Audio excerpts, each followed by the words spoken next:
Unraveling the Meaning of Pine Over, a Comprehensive Guide. Hello everyone, and welcome back to our English language learning series. Today, we have an interesting phrase on the agenda: pine over. If you've encountered this expression and found yourself a bit puzzled, worry not. By the end of this video, you should have a clear understanding of what it means and how to use it in a sentence.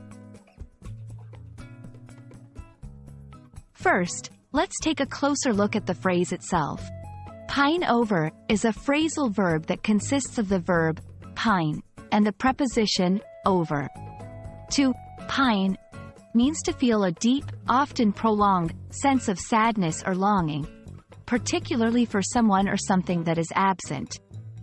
When we add over to pine, it gives the sense that this feeling is directed towards a specific object or person. Now that we know what pine over means, let's see it in action with some examples. 1. After the breakup, Maria couldn't help but pine over her ex-boyfriend, remembering the good times they had together. 2. Even though he moved to a new city for a better job, John found himself pining over his old friends and the fun they used to have.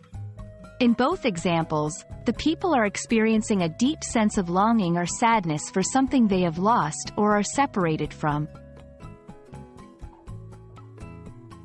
It's important to note that pine over is typically used in more serious or emotional contexts.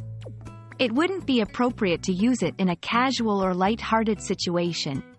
For instance, saying, "I'm pining over my lost pen," would sound overly dramatic unless the pen had significant sentimental value. There are a few expressions in English that convey a similar meaning to pine over. These include long for. This means to have a strong wish or desire for something or someone. Yearn for. This carries a sense of deep longing, similar to pine over. Understanding these similar expressions can help enrich your vocabulary and express yourself more precisely. And that wraps up our exploration of the phrase, pine over. We hope this video has helped shed light on its meaning, usage, and the context in which it is appropriate to use.